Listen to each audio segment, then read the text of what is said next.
জার্মানির যে সকল ইউনিভার্সিটিতে মিডিয়াম অফ ইনস্ট্রাকশন দিয়ে অ্যাপ্লাই করা যায় সেটা নিয়ে আমি ভিডিও করা শুরু করি, এবং এর আগের ভিডিওটি আপনারা যারা দেখেছেন ইতিমধ্যে জেনে গিয়েছেন যে ওখানে আমি 11টি ইউনিভার্সিটি নিয়ে আলোচনা করেছি।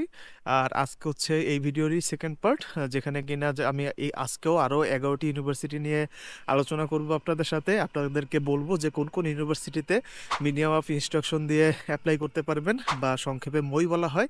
এবং মই দিয়ে অ্যাপ্লাই করলে কিন্তু আইএলটিএস পরীক্ষা দিতে হবে না। তবে জার্মান এম্বাসিতে যখন আপনারা ভিসার জন্য আবেদন করবেন তখন কিন্তু আবার আইএলটিএস এর সার্টিফিকেট জমা দিতে হবে, যার মিনিমাম রিকোয়ারমেন্ট হচ্ছে 5.5।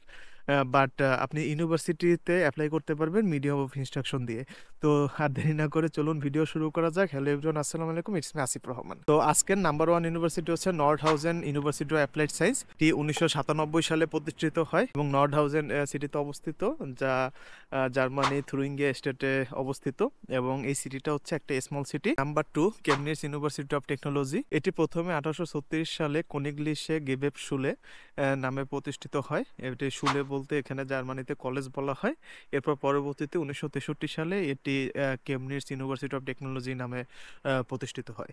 এবং কেমনিস শহরটি জাকসনি যে স্টেট জার্মানির, সেখানে অবস্থিত। এটি একদম ছোট সিটিও না আবার বড় সিটিও না, মিডিয়াম টাইপের একটা সিটি। কোন সিটি বড় কোন সিটি ছোট এটা আসলে অ্যাকর্ডিং টু দ্য পপুলেশন বলতেছি। Number 3 University of Koblenz Landau. Landau এবং কোবলেন্স দুইটাই কিন্তু একটা সিটির নাম। তো ওই দুইটা সিটির সমন্বয় হচ্ছে ইউনিভার্সিটির নাম। এটি 1990 সালে প্রতিষ্ঠিত হয়। এটি জার্মানির রাইনেল্যান্ড পালাটিনেট যে স্টেট, সেই স্টেটে অবস্থিত।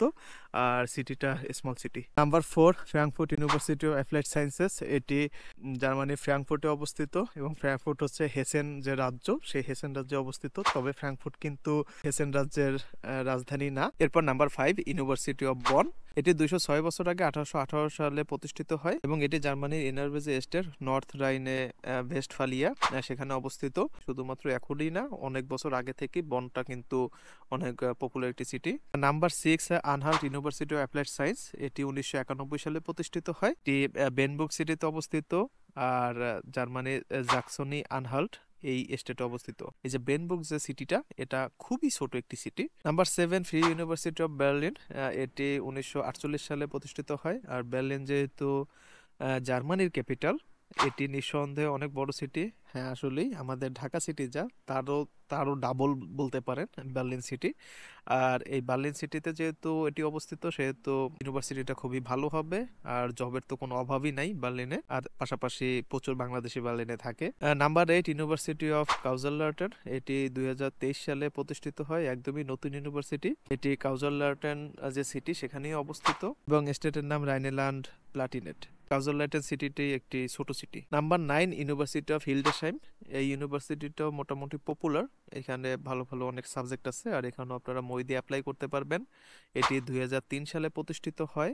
আর জার্মানির সিটির নাম হিলডেশাইম, এবং জার্মানির লোয়ার সাক্সনি যে স্টেট সেখানে অবস্থিত। আর সিটিটা একটি small city. Number 10 Worms University of Applied Sciences. এটি 1978 সালে প্রতিষ্ঠিত হয়, এবং সিটির নাম হচ্ছে ভোমস। আর স্টেট হচ্ছে রাইনেল্যান্ড পালাটিনেট। আর এটিও খুবই ছোট একটি সিটি। নাম্বার 11 এবং আজকের ভিডিওর সর্বশেষে যে ইউনিভার্সিটি, সেটা হচ্ছে Technical University of Applied Sciences Wildau. Wildau খুবই ছোট একটি সিটি। এটি ব্র্যান্ডেনবুর্গ যে স্টেট, সেই স্টেটে অবস্থিত। বার্লিনের সাউথ ইস্টে অবস্থিত, মানে সাউথ ইস্টে, এবং বার্লিন থেকে কাছাকাছি। তো আপনারা দেখতে পারেন। তো এই ছিল টোটাল 22টা ইউনিভার্সিটি, মানে আজকের ভিডিওতে 11টি এবং আমার আগের ভিডিওতে আরো 11টি। তো টোটাল 22টি ইউনিভার্সিটি নিয়ে আপনাদের সাথে আলোচনা করলাম। এখন আপনারা চাইলে মই দিয়ে এইসব ইউনিভার্সিটিতে অ্যাপ্লাই করতে পারেন। But the fact is when you apply for visa there is another requirement IELTS, এবং you have to get minimum 5.5 in IELTS. I think it is so easy to get a 5.5 score, but this is required for only visa, not for admission. So এই যে আমি 22টি university নিয়ে কথা বললাম, আপনারা এখানে তাহলে মই দিয়ে অ্যাপ্লাই করেন।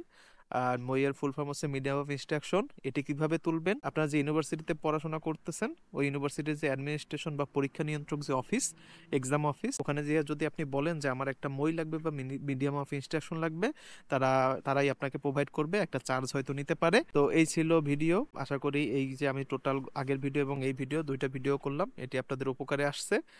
এইসব ইউনিভার্সিটিতে যেহেতু মই দিয়ে অ্যাপ্লাই করা যায়, কারণ সকলের কিন্তু একটি মাথা ব্যথা থাকে আইএলটিএস নিয়ে। তো একটু হলেও মাথা ব্যথা কমার কথা এখন।